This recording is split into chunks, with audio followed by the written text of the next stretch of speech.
Welcome, everybody, to our cult meeting, aka Wizard Wednesday. This is Elf, And Dota. channeling in from the Quantum Downs.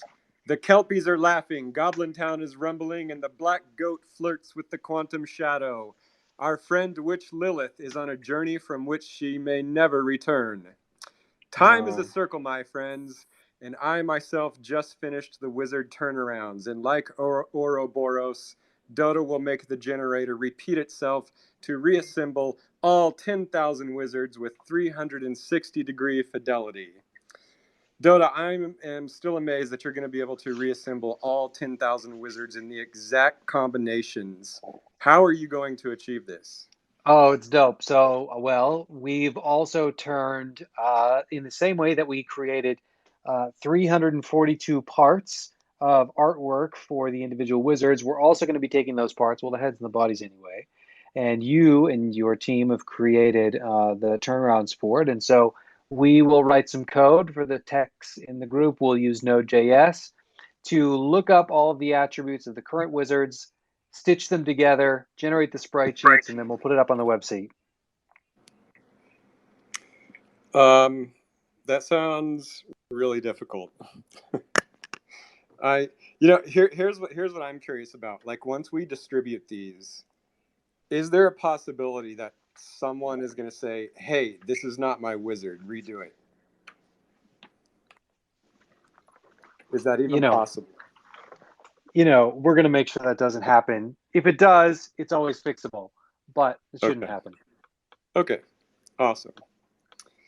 Awesome. You heard it here first, folks. Yeah. Cool. So let's go ahead and do a few member shout outs. Whoop, First, whoop. I would like to shout out retired yield farmer. He made wizard boxer shorts. I think Oh, he's I the love first them. person to put wizards on his underwear.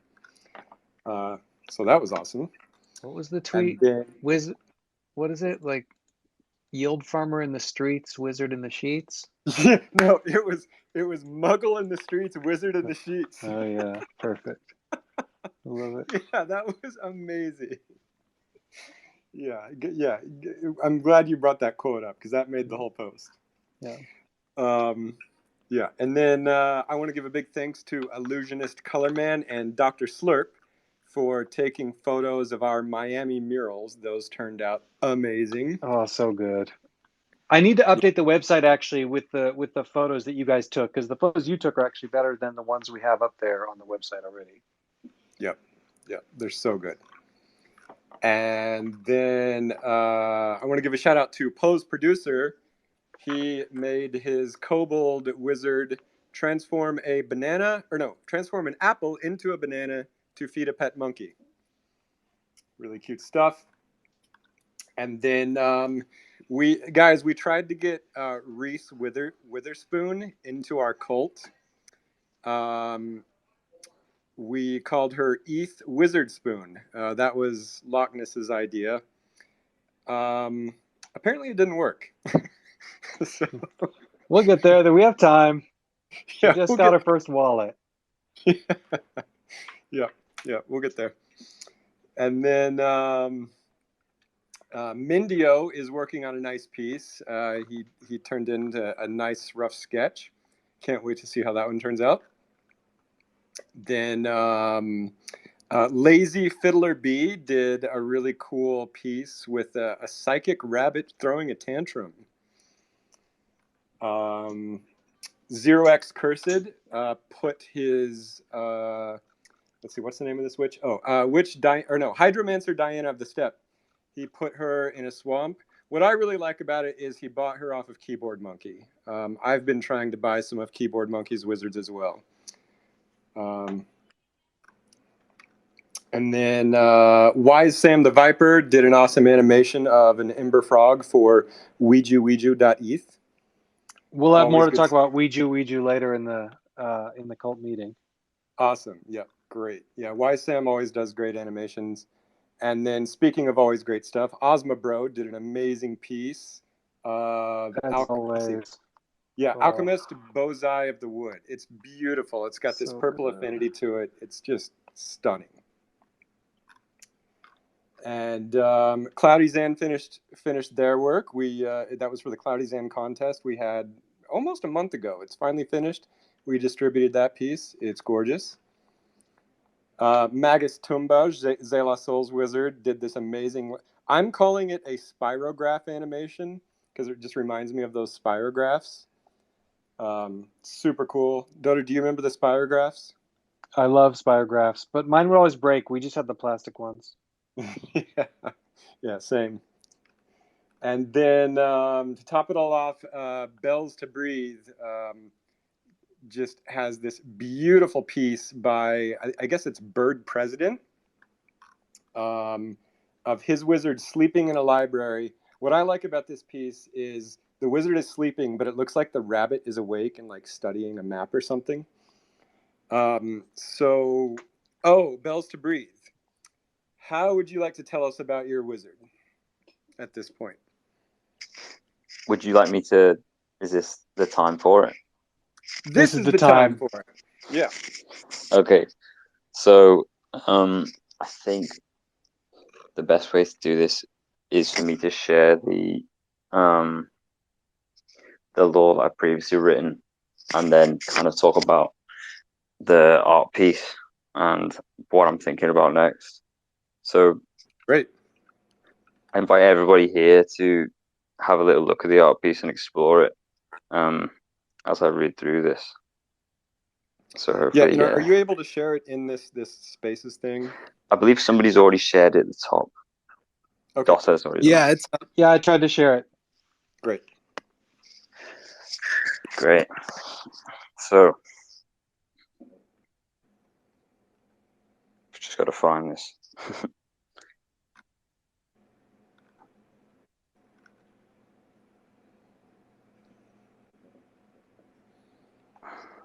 build the suspense. I like it. Yeah.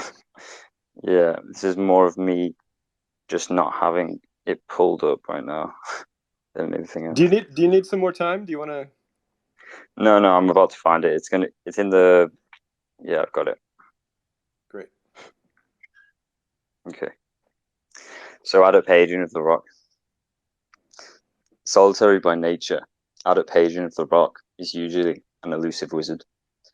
Having never been interested in formal promotion beyond the title of an adept, he enjoys the luxury of being a student wherever he goes. Traveling across the world by foot or hitchhiking in the back of a cart and horse, Hadrian visits all the major and minor scholarly towns, reading and writing all the way. He is also particularly fond of the world's most obscure and difficult to find, forbidden and forgotten libraries. His travels often bring about an interesting story or two, which he'll occasionally tell late around a campfire when most have already dozed off to sleep. A true student of the arts, his readings span across the magical, alchemical, mythical, and natural literature, making him an encyclopedic gentleman of most interesting nature. He is not easily sought, but is often around just when you need him, whether it's to identify the crushed herb at the bottom of your grandfather's ancient pipe, to recite the correct incantation for a beach house Morphle Moralum rite, or to reverse your nephew's misspell that has made Anhera an angrily animated teapot. Adept Hadrian always appears to be in the right place at the right time. Many years on the road have brought him to be accustomed to solo travel. However, for short spans of time, he does occasionally find himself helping one of his old friends for a week or two, consulting on matters such as great beast egg retrieval, cursed temple exploration, and expeditions that are destined for distant lands. He'll often accompany the traveling party with his trusty companion, a white hare, seemingly unnamed. He usually refers to this hare as old chap, mate, or cheeky bastard. Lucky enough to speak many tongues, he is streetwise as well as book smart. Bartering at the thieves' market of the alchemist archipelago, he speaks in slang terms that command respect from the rogue and defected alchemists whom are often shunned by the more esteemed for their unsavory practices. On another day, he can be found enjoying the fine cuisine of a great old one's land palace, exquisitely designed cliff caves that can face the brunt of some brutal storms and are seldom visited by most land dwellers. One thing Hadrian really can't do is stay in one place for very long. Always on the move and never settled, his friends can go for years without seeing him, receiving only the occasional letter to let them know that he'll need some ingredients sent out for an experimental concoction or for burning at an ancient ritual site. An eccentric wizard, to say the least. Everybody loves Hadrian, but nobody really knows who he is. To most, he's that old eccentric wizard with the white hair who always has a book in hand. As helpful and cheerful as he appears, one gets the sense he might also be lonely too, and it seems that he looks to avoid confrontation at all costs. The rumor is that when he was a young boy, after one of his first forays into the forbidden libraries of the Seventh Realm, he brought back with him knowledge of a spell that killed his childhood's best friend in a manner that few dared to describe. They say it was in a childhood fit of rage that any adult would be embarrassed of, and so that's why he spends his time alone. And that's why he spends so much time learning the forgotten ways. Some say he's trying to bring his friend back to life. Others say he's searching for a way to destroy the gate to the Seventh Realm. Yet, perhaps there are wizards who are jealous of Hadrian's ability to travel with such grace and absorbing knowledge that many are entirely unaware of. Add to that the fact that conversation with Hadrian is rarely centered on him at all, if at all, and it becomes hard to know what of those rumors might really be true. Popping in and out of your life at the most serendipitous times, Adept Hadrian of the Rock is a wizard you don't ask about his past, because what he brings to the present is a gift to all. So good. Love it. Okay, so many things about that stood out to me, but I have one question. Did you say how old Hadrian is? No, I didn't. Do you have any sense of how old he is, or is that secret? I don't think anybody knows for sure. Okay. But I would guess he could be north of 60. Okay. Yeah, okay. So I love, first of all, that his rabbit is named Cheeky Bastard, or at least that's one of his nicknames. I love the whole library thing because I myself love libraries. I used to work in a library. I love the little detail about identifying the herbs in the bottom of, I think you said your grandfather's pipe or something. That's so cool. The whole childhood backstory is fascinating. Trying to destroy the gate to the Seventh Realm is super cool. So many great details. He's a really filled out character. Thank you. Yeah. Yeah. I can only thank you for making these wizards, to be honest. Yeah, Thank you for no, sharing. I can't wait to see all this written in the Book of Lore. That's so good. I love it. I was wondering if there's still time to take you through the image at this point. Oh yeah, for sure. So yeah, this is an image that about 3 weeks ago I came across Bird President's Instagram, and I liked his style, so I reached out. So I guess it was only a small prompt for this. I just said I'd like Hadrian to be asleep with a book in one of like the libraries. And then after that, kind of worked out some details together. But in the end, there's many details in here that I didn't ask for, and I think are incredible. Yeah. Yep. Like the runes on the door, that makes me think about, whose runes might they be, Right. and why on this door. And then Yep. you'll notice a large cannabis potion on the bookshelf. And then my favorite thing of all is the slightly larger book in the back with a rabbit's head on it. So yeah, all good stuff. And I love the isometric format of it. I always love isometric art. It's just so much fun. Yeah, there's almost certain wizards you crave to hear more of, dude. This is definitely one of them. Yep. Yeah, so I haven't really fleshed out much more for him, but at the moment I think we might move in hopefully some more interesting directions. I like the idea that might have traveled quite extensively, and so there might be some stories that I could share from those travels. If he has me around the campfire, who knows? And yeah, the rabbit being awake whilst he's asleep makes you think about their relationship as well, which is cool. Right. Yeah, I love that. Very cool. I'm not sure if he's here. Are you here, Bird President? Sorry, what was that? I was just wondering if Bird President was here. Because I'm not sure if she's open to more commissions at the moment or not, but I Yeah. would like to, I would feel privileged to plug her, really. No, for Yeah. sure. We should probably even pay her to make some artwork. Yeah. Put us in touch with her, and then we also can get her on the commissions page if she wants. Cool. Yeah, so that's me, guys. I think I haven't really got much to share about Adaptation today. I've got a few of the wizards that I probably will have stories for in the future, and hopefully I can share then. But until then, thank you very much. Yeah, thank you. Thank you. There needs to be a way to do like applause on this app. Yeah. Yeah. This sort of reminds me of a conversation I had a few weeks ago with Tim Smith, actually, who was in our chat or in our audience. I think he just left. If you guys don't know who Tim Smith is, he's the owner of Blood Company, who is a music manager. Skrillex is one of his biggest clients, but he's got a whole roster of awesome people. But anyway, I was chatting with him about how to like scale with integrity.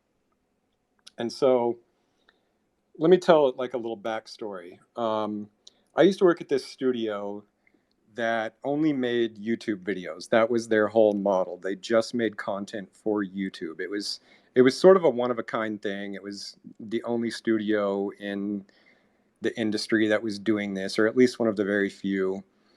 I was the animation director at this place. We did these short little crappy animations, but they were so much fun to do because the whole place was ran by artists.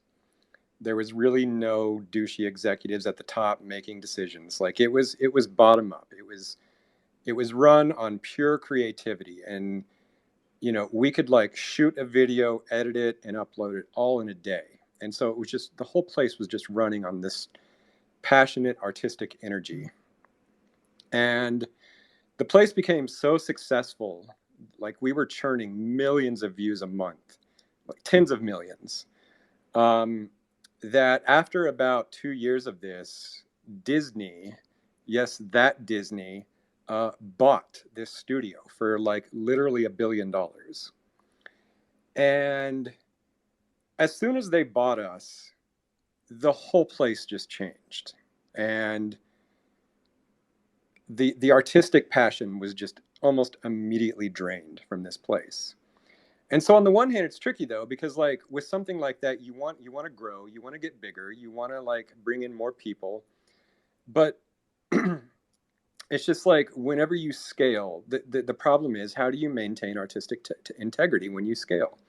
Um, and so I have firsthand experience with this, and this is one reason I always use Disney as an antithesis for what we do because I experienced it firsthand. And so the problem occurs when a whole group of new people come into a different come into an organization with different objectives, and namely that objective is to make money. These new people generally know nothing of the original spirit of this place. They come in and they start giving orders from top down, and they just radically change the entire operation. And so as we scale, as Forgotten Runes scales, it's making me wonder, is it possible to maintain the original spirit? As we make a video game and as we make an animated series and a comic and all the stuff that we want to do and beyond, can we scale while maintaining the original spirit, the original artistic integrity? And I don't know the answer to this, but here's what I do know. I know that Forgotten Runes has something that these other places do not have. And that's this decentralized approach to content building. This is a brand new thing that I don't think anybody has ever done. And so we're going to have the book of lore, from which we will be able to pull all these stories that you guys write to put into our content. We have a large community of wizard holders who actually own and care about the wizards and the characters that will be portrayed in this content. And so the execs at Disney, they don't really give a shit about who likes Luke Skywalker is. They just want him on the lunchbox and on the video game and on the t-shirts. They just want to make money with him. But I know that Zayla Sol cares about Magus Tumbauge and has his wizards. I know that O cares about the wizards he just talked about. I know that Matatsuki cares about Magus Devon of the Quantum Downs. I know that all of you care so much about your characters. And so I think, and this is my great hope, I hope that we can scale because of our decentralized structure with passion and with integrity. And that's my goal with this whole project. So let's see how it goes. Is this a good time to say I am my wizard and my wizard is me? Yeah, exactly. That's exactly right. Yes, precisely. I just wanted to jump in real fast to second that. I think having worked with these guys in the past, I think there's such an opportunity. I mean, just already what's going on. Most of the people that are helping us scale today are already wizard holders. Almost everybody who's contributing is a part of the community. And I've spent a lot of time building IP and building businesses in entertainment media, and I've never seen anything like this. And it's also coming in at a level that I don't think we could even find if we went to go try to hire anyone, because there's just not the same passion. So I just think I really have never seen anything, and I think there's so much potential here. I love it. And so I can talk a little bit to some of the things that we've been doing for this decentralized content creation, if you're ready. So there's two areas that I think that are really special that are kind of growing up. One both from the art side and one both from the code side. So on the code side, let's talk about the art side. It's a better transition. So on the art side, I don't know if you've seen, but we've seen a lot of wizards creating pixel art from that derives from, like, they're being able to create like new items for their pixel art. So why Sam in particular? He's created a bag of popcorn, which we can use. He's created, I think, lightsabers and lanterns and, a slice of pizza. And we really, really love this idea. And so I want to put that together in a way that like anyone can create wizard props, and so what we're calling it is the Wizard Workshop. So this week we put together a contract, which I've already deployed to mainnet, that allows for any wizard holder to mint a wizard prop. Now, we don't have the UI for it yet. One of our community wizards, he hasn't fully told me I can mention him publicly, but you know him, has started sketching out some of the UI. And the vision here is that basically, we'll talk about wizard items and doing sort of drops in the game and all these things of like, let's call them official items that maybe officially will have functionality in the game. We'll talk about that. But I still think like the Good Morning generator, for example, the slice of pizza, the popcorn, there's so many super fun things that we can do in like a semi-official way that's like wizard, I'm calling it like WGC, wizard generated content. And so that contract is live. We haven't minted any of the first props yet, but we'll try to do that before the next Wizard Wednesday. And the idea is it's going to be a tool where anybody can come. You can pick a wizard and say like, okay, remove the pipe or whatever, and then draw your own pixel art, and then click mint. And then whoever creates that like wizard prop, you get those tokens yourself. They're ERC 1155s. You get those tokens. You can airdrop them to other wizards. You can sell them on OpenSea. You can sell them privately. So that's one way that we hope, it makes it really, really easy, right? I feel like we saw last week that loot was so fun in that it showed like what happened with loot was Dom wrote the contracts in such a way that any programmer, any like really basic programmer, was able to create a new contract and create a loot derivative, and then all these interesting dynamics emerged from that. But that said, you still have to be a programmer to create a loot derivative. And if loot is sort of the like programmers text-based like collaborative community, our vision for Wizard Workshop is it's like you don't even have to be a programmer. You can just be a pixel editor and you can mint your own tokens. And they'll all be sort of the same collection from a contract deployed by us that we can like share within our community. So we'll probably do some funding of that. I'll write some docs. We'll even pay for some of the gas in the beginning. But I'm like so excited to get this up. I mean, it'll still be a couple of weeks before we have the UI, but it's just another example of how there's like an openness in terms of what you can do with wizards and the ways that we can like bring them into the world. Yeah, super exciting. I've seen Wise Sam draw a bunch of props already. They're so cool. Yeah, they're really fun. Yeah, okay. I just want to. Anybody have any questions, comments? Just request to speak. I do think, Elf, that her presence on the way. So when she's here, maybe could ask her a question. Great. Yeah. When she gets here, just have her press the request button. We'll bring her up. Cool. Cool. I can also talk about the on-chain attributes and some of the work Mephistopheles has been doing, but why don't you talk about something else first, and then we'll come back to code. Dota and Bear Snake, you guys saw it. I think you guys love it, right? I love it. Yeah, I think it's even, I don't know if we can talk about the amount, but the amount for this trailer will cost somewhere between like, well, is there any reason I shouldn't say? It's between 100 and 200,000, like maybe upwards of 200,000. So one of the things that, we're like planning ways to fund it. One of the things we've even thought about is selling NFTs as frames. This is just in the like workshop. But if you guys are interested in that, I'd be curious to kind of hear people's feedback of like, would you be interested in doing some sort of auction for frames from this kind of, there's a lot of characters available. Maybe there's a way that we help fund it that way, but regardless of how it's coming, we're like pretty committed to making it happen. And so I'm so excited just to see it. I'm like really, really excited reading the script.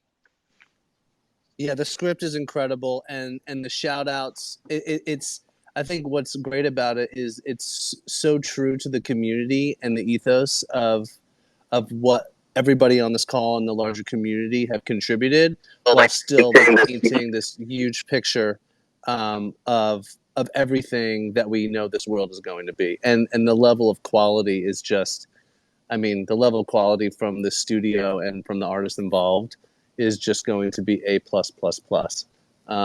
And we're already starting to have conversations around, having it be a full-fledged series. So it's, I think there's so much potential there. We have assembled a great team, and I think something that we talk about all the time, Elf and Dota, is, the NFT community. There's this like cadence or frequency to how these projects release things, and so while it might seem that maybe we struggle to be putting something out new every single week, I think, and we understand like it's important to be as active as possible. But a lot of the things that we want to do, we just want to do really well.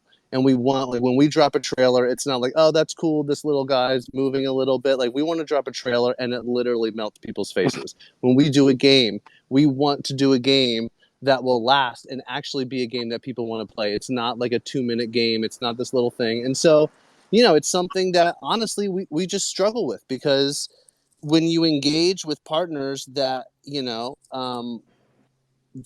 with partners that believe and want to execute at a certain level, it just takes a little bit of time. But it is something that, it's kind of funny. We struggle because it just takes a lot longer to deliver that kind of stuff. And so we're constantly trying to balance making sure that we're doing things that make you guys excited in the near term, while also sort of plotting these really fantastic sort of presence and expressions down the line.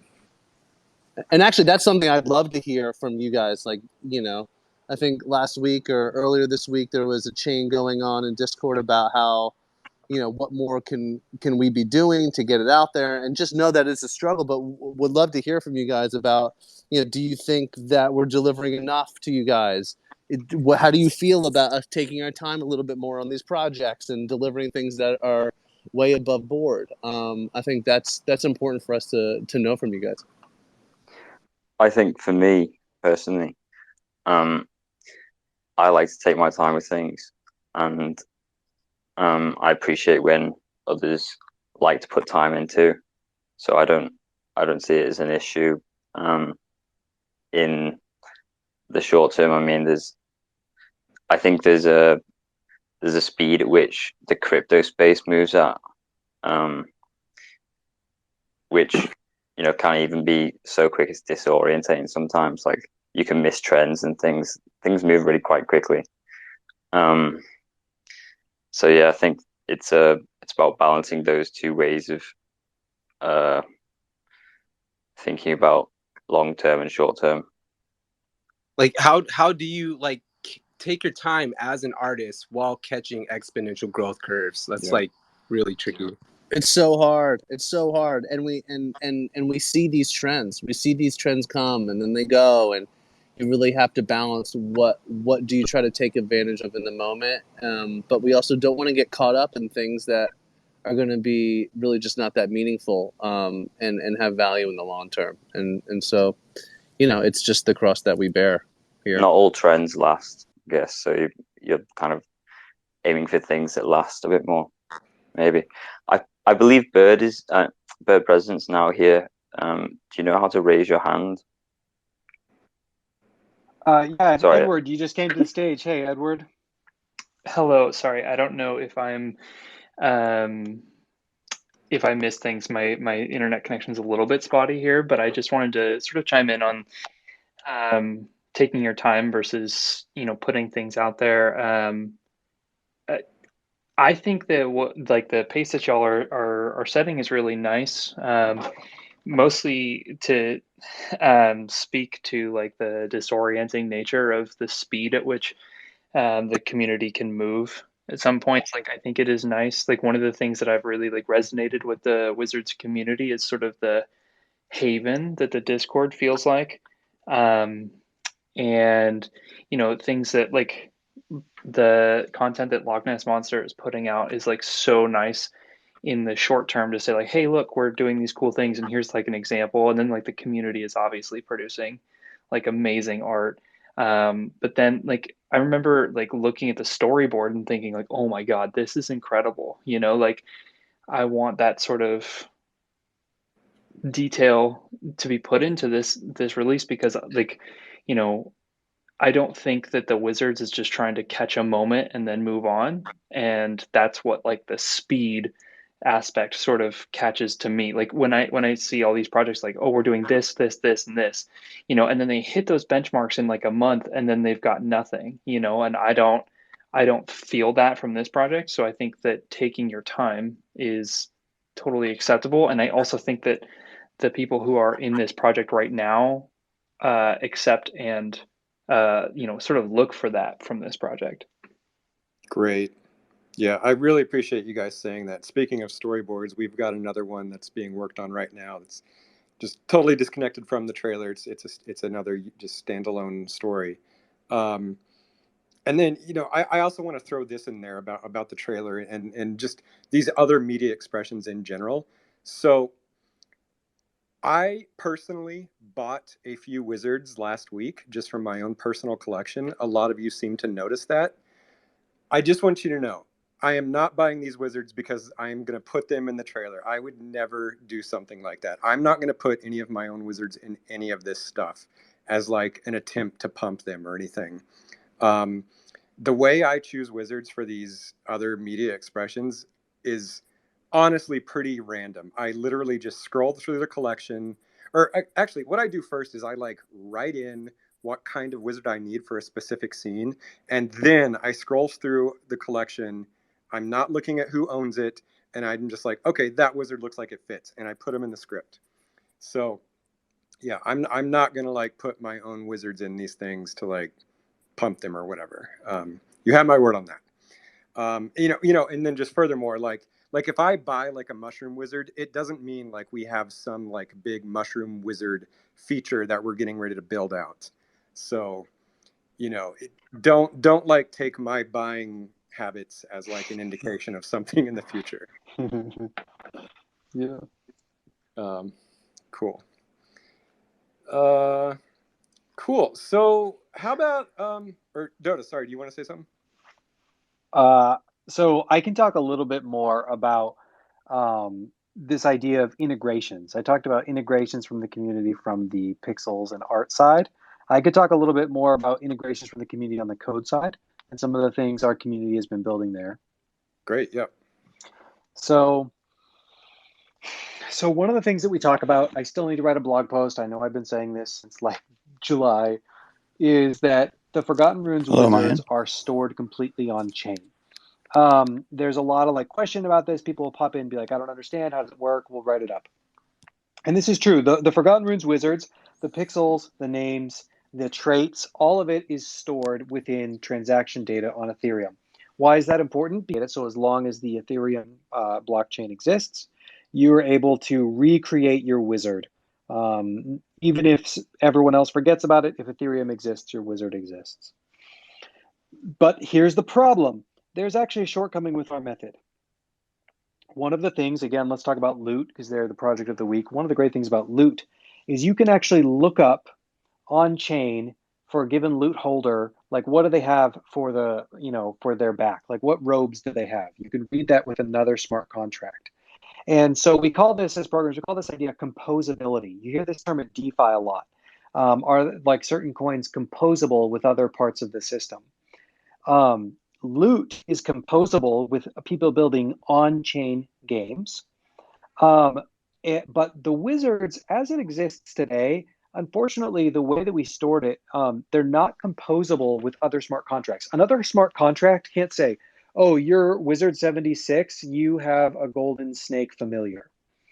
So that hasn't been possible until now, or until soon.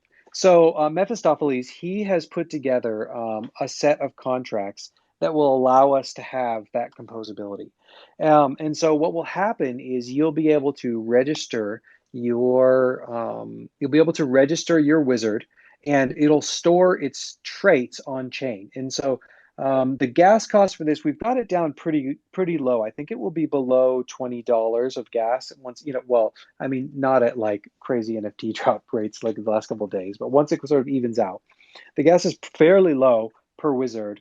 And the idea is that you'll be able to do that to play, to do what? Is it really the obvious question? Why would I bother to do this? Well, we actually have two separate groups, both Mephistopheles and Ouija are both working on different variations of sorts of games that one could play with wizards that use your traits. So Mephistopheles has his wizard quests, which are fairly early.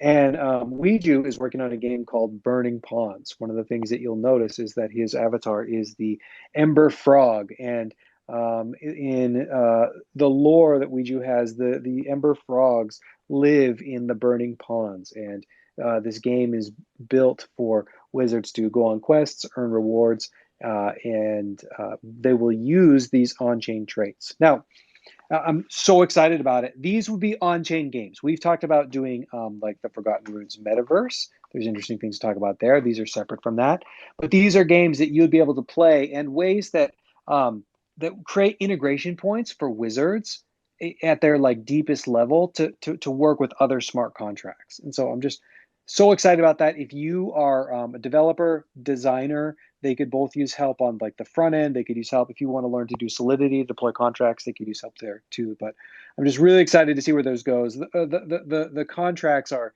just so beautiful and interesting. I was geeking out over them earlier this week, and so we'll have more to share once those are like ready to be used.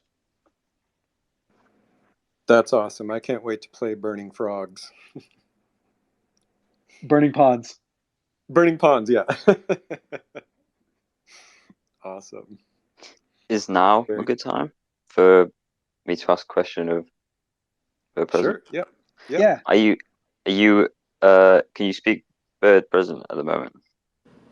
Yeah. Are you able to hear me? Sorry, this is my first time doing this. Yep, we Yes, can hear you. hello, welcome. So great to talk to you. Welcome.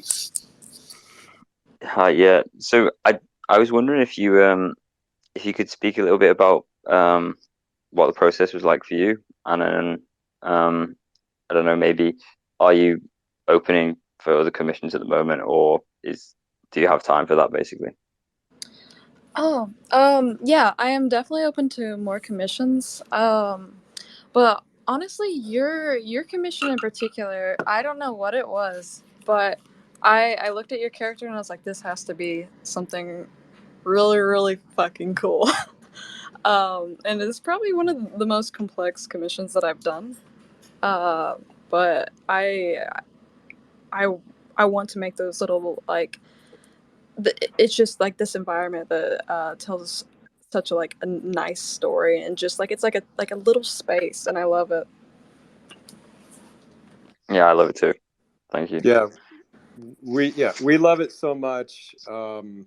Yeah, and you're right. Like the environment tells such a strong story. The sleeping wizard and the rabbit that's awake tells a story. Actually, can you tell us what this rabbit is looking at and why he's awake and the wizard's asleep? So, um, in the story that was relayed to me and what I took as a artistic endeavor, I wanted the wizard to be sleeping on his book and the rabbit to have been looking at a treasure map while that he is sleeping. So doing some like late night work while he sleeps. Very cool. I love it. Yeah. Yeah, so we would love to commission some more for you from you. If some wizards want to go directly to you to commission, that's great. But we would also like to commission some from you for a contest. Yeah, of course. Just anything, just DM me, Twitter, Instagram, Discord. I'm at Bird President, uh, 6666.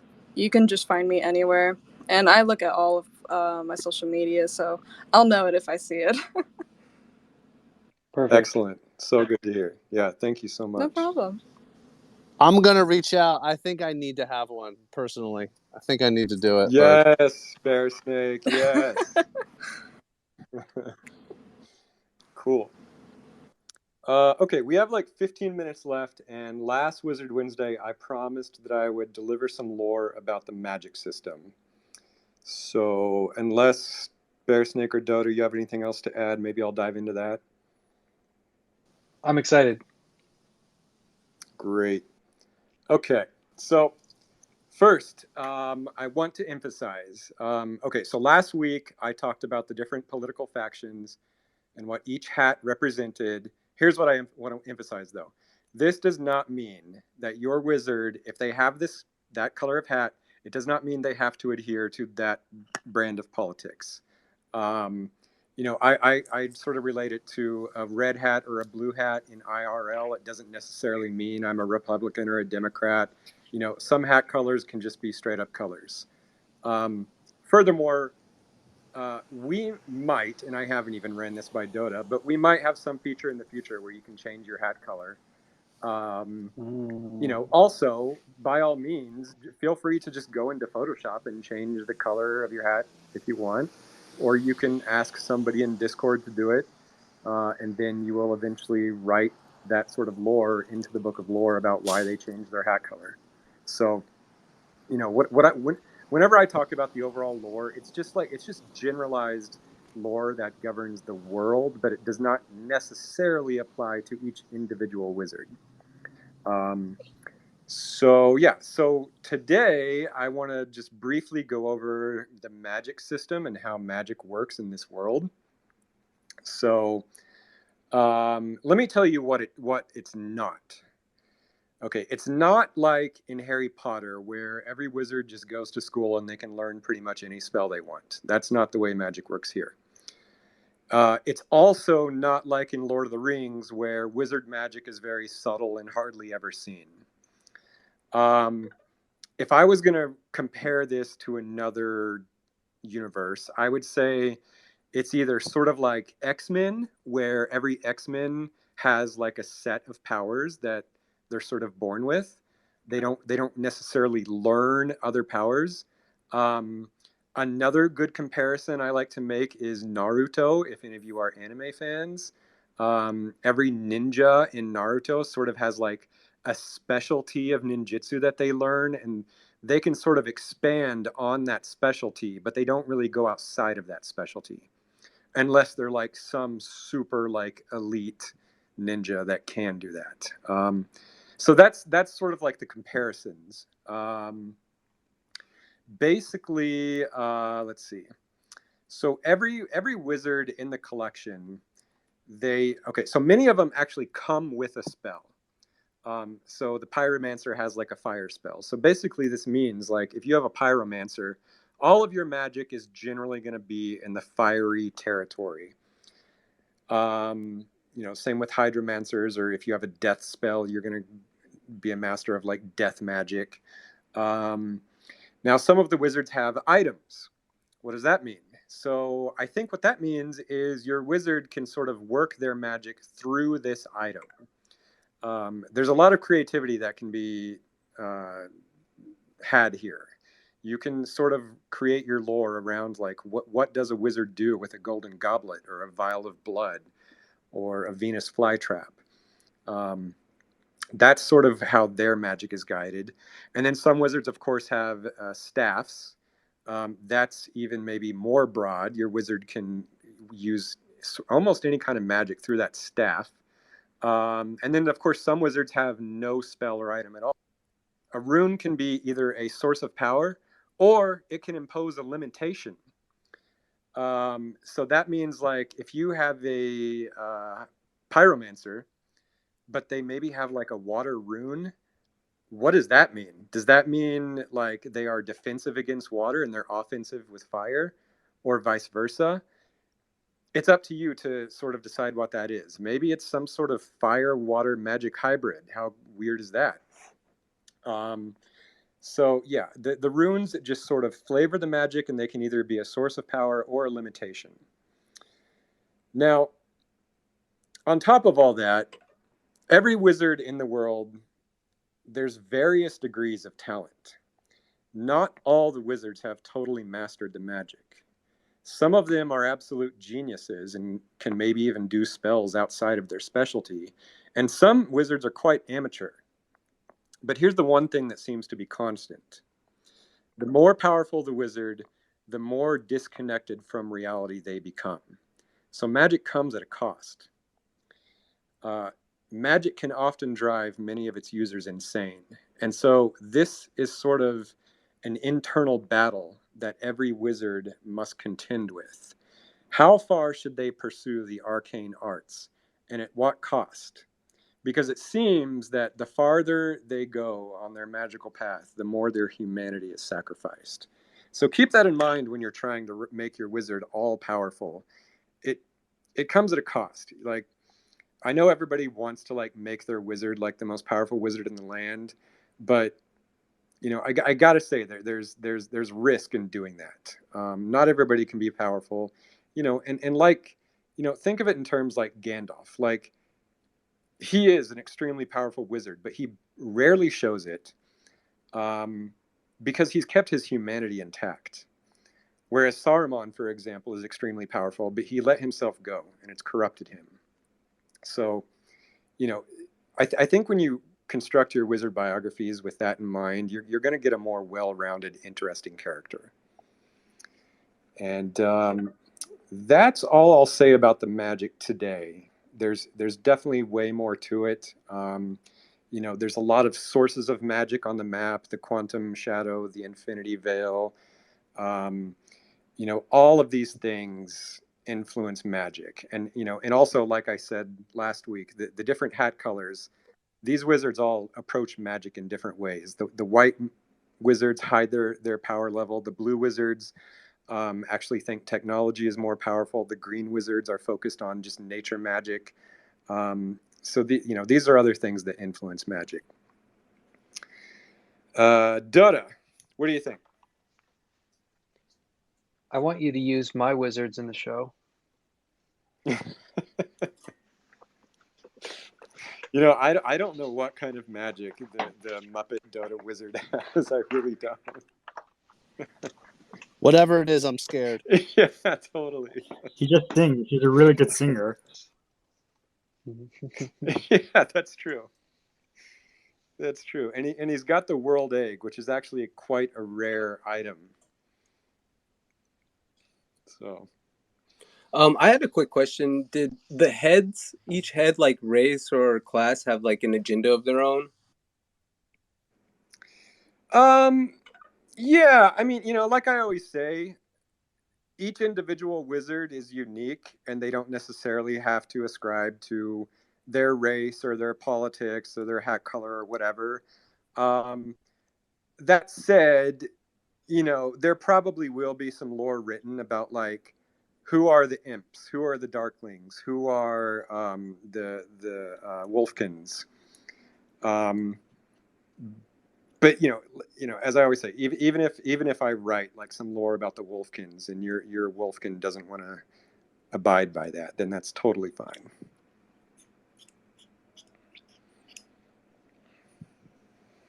We've got a few minutes. We got 5 minutes. Does anybody have any questions, comments? Bear Snake, you want to say something? Oh yeah, I just wanted to just give a quick update on some just cool partnership stuff that we have going. Yeah, if that's okay. yeah, totally. Please, yeah. Go for it. Okay, cool. First, one of the most exciting things I think we have going. We've talked about a game in a pretty vague sense. We've talked about like talking to a couple developers. We've basically agreed to terms with a game developer, and I'm like I have like goosebumps on my arms just thinking about it right now. We are going to have a super kick-ass game with a developer that is going to deliver an experience that I think everybody is going to be blown away with. And it's going to roll out over the next 6 months. We're going to announce the partnership pretty soon. And so that'll be good. So you guys will know who it is and so to understand why we're so excited. So that is like the ink's almost done on that, and we're like they already have a couple devs working on it. So that is like I don't want to talk about too many details, but it's really exciting, and I think it's going to be a fantastic home for not only our wizard holders but the broader gaming community. So that is like I think that is just so awesome. I think I already talked about the animation partner, but that is completely on track. We already submitted scripts. That's going. I think I mentioned last week about this merch drop. So we today are going to release. Well, first of all, the merch is going to be not to like hype ourselves up, but we're really excited about the designs. We're only going to do one run of all these designs. And never again. So excited about that. It's going to have a bunch of items. It's not just like, hey, we're doing a t-shirt and a sweatshirt. It's going to have a bunch of cool items in there that are going to be pretty unique. And we're going to put out a form today, probably an hour or two after this Wizard Wednesday, just to get a sense, because we don't want to make a ton of them, because we really want to keep it limited and special. But we also don't want to like leave anybody out who really wants one. We'll probably roll out a pre-sale in the next couple weeks. But just keep your eyes open for that, because if you want one, please sign up. It will give us an indication of sort of the scale on the manufacturing side. And I know I'm going to order more than one just because I need to have everybody that I know have one and be rocking wizard wear.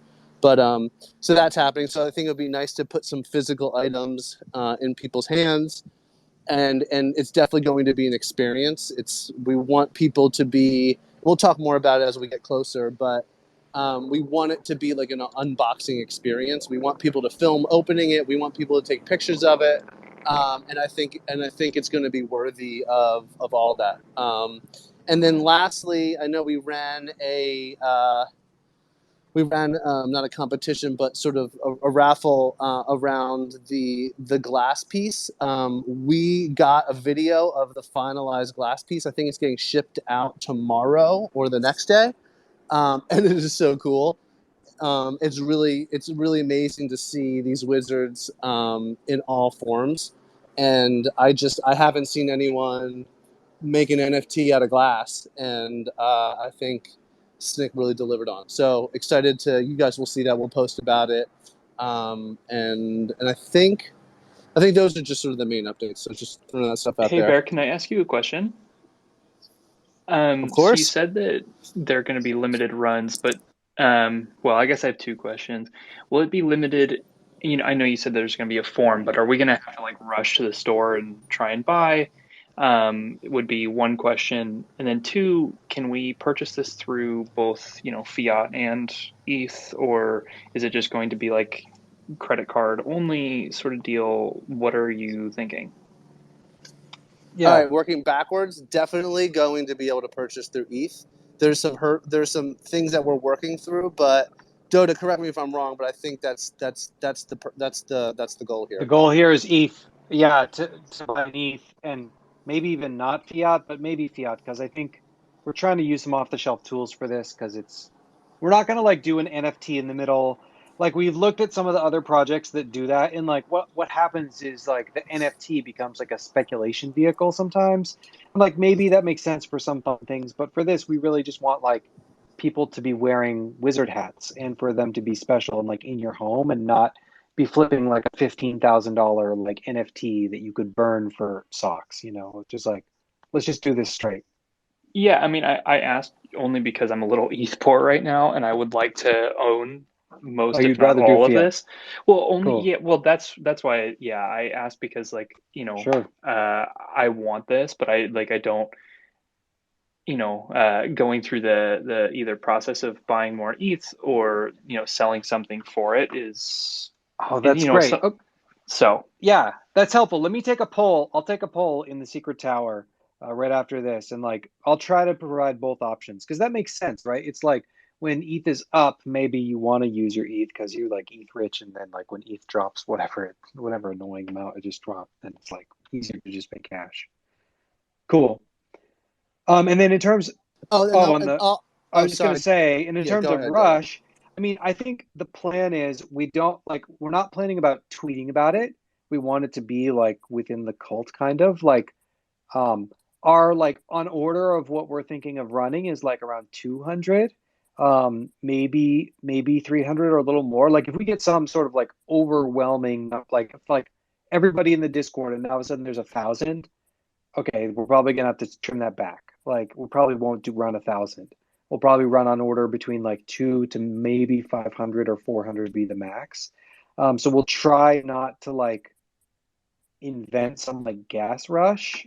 Really, the idea that we're trying for is like if you're interested, fill out the form and put in your address in that form. So that way we have like a white list and a head count and know like what country you live in and like, you know, we want to try to make it like fun for everyone and not like some big drama. Yeah, it shouldn't be a drama. I will say that like we don't want it to. We also don't want it to be like super open ended. Right. I think there'll probably be like some kind of like 12-hour window where like we're just like this is your chance to get it, and because there's just a lot of things that like if it's open ended, I think it just makes it harder for us. We just kind of want to be out there. I would say 12, maybe 24-hour window to order it, and then it will shut down and it will sort of be over Yeah, but forever. we'll give you lead time. It's not like we're going to tell you tomorrow morning you have 24 hours, and if you didn't check the chat, you missed it, right? Like, I mean, great. you will Totally, have to check the totally. chat eventually, but like we'll give a lead time. Yeah, I mean, I have like every Yeah. announcements message in the Twitter or in the Discord. It pings me. So and like every, here or everyone message pings me. So like that should be, Great. I'm quite a question, I guess, is that should be fine. Yeah. Yeah. Yep. That should be fine. Well, the good news is it sounds like we have one You order. have one Yes. order. So you're, All right. Yes, for sure. Confirmed. So you're saying we have a chance. That's great. Okay, it is 3 after. However, I think we have one very important explanation required from Dota before Oh, we no. go. And Oh, Dota, you need to Lilith. tell us where which Lilith is. Oh, Lilith. Okay, so What did you do, I Dota? know. So Lilith has gone on a journey. So we were going to give Loch Ness her wizard, which she is using as her profile. And I was just like, okay, can you give me your address? And she was like, yeah, here it is. And I was like, just checking. This isn't a Coinbase address, right? Like, this is your MetaMask. She's like, yeah, my old address was, Coinbase, but this is my MetaMask. And so I was like, okay, great. And so she's like, yeah, be sure to send it to this, my MetaMask, right?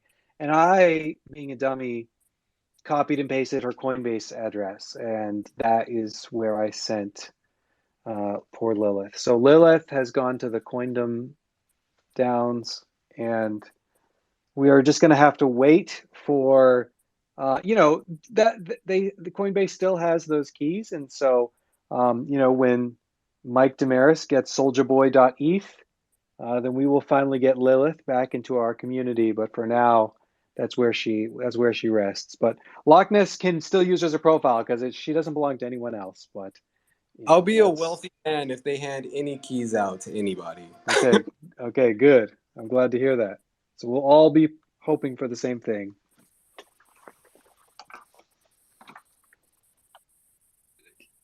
All right. I can't wait for the animated episode of that.